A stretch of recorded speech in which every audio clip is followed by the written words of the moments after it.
Hello and welcome back to the channel. Coming behind you from behind the camera today as we have a record store showcase. This is the third record store of this ongoing series as I kind of, I guess, highlight some record stores that I like going to in my area. And this record store is in Huntsville, Alabama. It's about an hour and a half or so away from where I live, but I was in the area and I decided to stop by. And I went to this record store before, and I thought it was pretty good, so I went back to it and decided to shoot some videos here and of the records that they had, specifically Beatles and Solo Beatles. So this is called Blue Moon Records, and again, it's in Huntsville, and it's kind of on the main street of the town. And I'm going to take you just a quick picture of the inside as kind of what you walk in. Got some CDs on the left and right of you, and then you got the main majority of the albums straight ahead, and you kind of got a wall with some newer records on the left side of the wall, and then the counter is on the right. And it was me and one other person there, and they were kind of closing up within maybe 30-45 minutes, so I didn't really get that many videos of the store as a whole. But the picture I'm showing you now, it kind of gives you a rough feel of what the whole store is. It's just pretty much a big rectangle, so everything you kind of see is pretty much there. So let's go into their Beatles section, and we're going to start off with a pretty good size selection here. The prices are a little bit hit or miss, I would say, in terms of like they're kind of either you can find some deals that are pretty good, and then you find some that are kind of right around retail, and then some that are like $10 to $15 over retail. So it's a little bit hit or miss there for the prices, but you can still look for some kind of hidden gems or things that you really look for and kind of decide from there. So let's kind of flip through some records. Got a couple introducing the Beatle bootleg ones, of course. And a good bit of red and blue albums as well. And all the records you'll see me flip through. I always try to take a video of the records first, and then I'll kind of go back through them all and check out all the different pressings and label variations on all that kind of stuff. The first one I was thinking about checking out was off the Beatle track. I do have a UK pressing of it, so I think that was one that was maybe a little bit on the pricier side of things. So since I had a UK version of it, I did not want to get another one just because it was a US copy of it. If it was a little bit cheaper, I probably would have thought about picking that one up.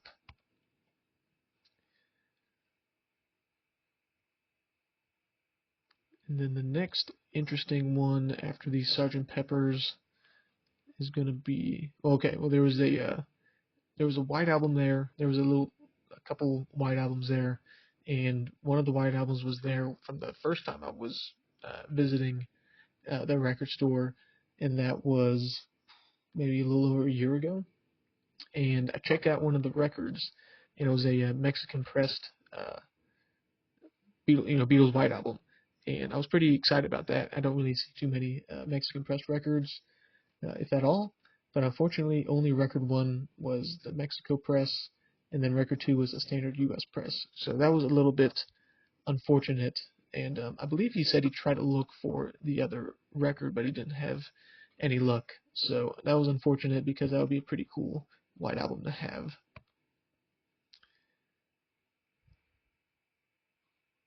And then I flipped through that one pretty quick, but that was Beatles Live at the Hollywood Bowl. I thought about picking that one up as well. It was a UK pressing, but the UK pressing that I'm after for the Hollywood Bowl has, I believe, the red and purple tickets on the front cover. That one was a reissue, not a gatefold or anything like that. I'll try to put a picture of the red and purple tickets that are a little bit seem to be a little bit harder to find from the UK pressing. And that will pretty much wrap up the Beatles section there. As you can see, I got a pretty good selection. You just kind of have to dig for the deals and also check out the record variations on the labels to see if there's anything that you would be interested in. I did pick up a few things from this record trip that'll show at the end of all the flip videos.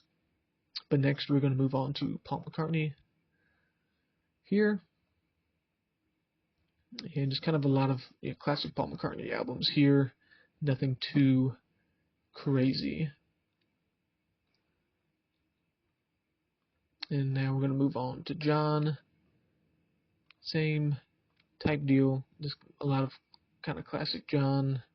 Even doing some Julian albums, which I never really like to see in the John section per se, because you think there's more John Lennon albums in the section, and then it kind of fills up with some filler Julian Lennon. So I think he deserves his own spot. And then next up, George. Same thing, not too impressive of solo catalogs in terms of interesting stuff besides their more standard, readily available albums there. There is a section behind the main alphabetized, I would say, kind of your classic rock section, and it's kind of non-priced albums, but still in alphabetical order. It's just kind of things that he hasn't priced yet. Last time I had some luck, and I found a German Red Rose Speedway pressing, and then a first pressing of McCartney UK as well. But no luck this time for those. And again, I wish I had a little bit more time to video, or I would kind of flip through some of those records. But there wasn't really anything to speak of, and no Ringo this time. I think I saw might have one Ringo album in that unpriced section of the store, but nothing in the priced section. No Ringo, unfortunately. And then for CDs, I didn't take any videos because the CDs were pretty expensive.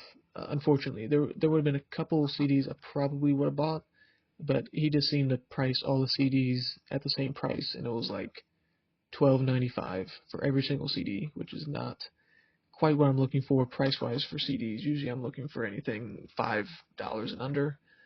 There was the Free as a Bird and Real Love maxi kind of CD, with 3 songs on it.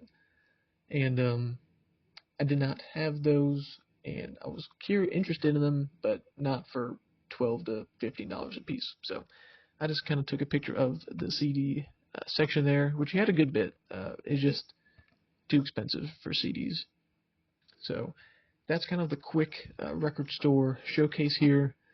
And then I'm going to throw it over to Sam behind the desk in front of the camera to show what I picked up.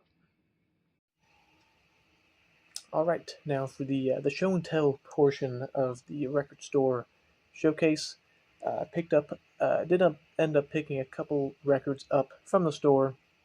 It wasn't quite as fruitful as the first time I went to the store, but that's just kind of the nature of record stores. You either have a good day and you find everything, or it's a little bit tougher out there. You might find 1 or 2 things, or the prices aren't right. But that's the reality of record stores sometimes.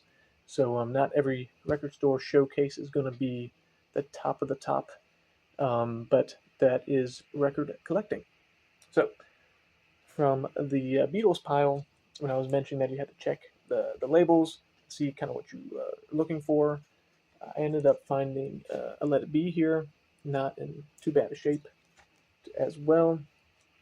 And this is a second press, because when I checked the label here under Maggie May, it has the public domain, Lennon, McCartney, Harrison, and Starkey credit, not just the PD credit. So I know it's going to be kind of tough to see, but the record itself is in pretty decent shape. And again, I've been kind of looking for the second pressing for a while. Every Let It Be, I try to check, and this one has happened to be the second pressing. So that was a nice find there. And then I got one more find here, another album. I also mentioned they didn't really have much of a 45 section either, unfortunately, but that's the way some record stores, some carry a good bit, and I feel like the record stores that carry quality 45s are pretty good record stores. Or there are some record stores that don't even like touch or bother with 45s. I'm not saying those are bad record stores. It's just funny that they either kind of you go all in with 45s or they just like don't want you to come near it. It's kind of funny. And then next up, we got Wings at the Speed of Sound, and this one interests me as I flipped to the back cover. I noticed that there was a barcode, so I was like, well, this might be a reissue of some sort that I might not have. And sure enough, it was on the Columbia label instead of the old Capitol, and still is a 3-record set. So all of the records are on Columbia. So haven't seen one of these before. Doesn't mean they're any rare or more expensive or anything. Just a different pressing that I am now happy to have in the collection. And those are the only two things that I found. Again, I had a couple other things that I was thinking about buying, just the prices were a little bit off for me in terms of trying to get a whole bunch of stuff and for good value as well. So got those cleaned up and cataloged. I got some other videos coming up, including some ones that you guys might be involved with. So stay tuned for that. And also got some pretty good, pretty great gifts in the mail. So I'll be showcasing those off, and so stay tuned on those. Hopefully, I'll get those coming out here pretty soon. And I hope you enjoyed. I hope you enjoyed this series as well. And hopefully, when I'm out of town and find some other good record stores, I'll take some videos and continue on the series. So until next time, I'll see you there.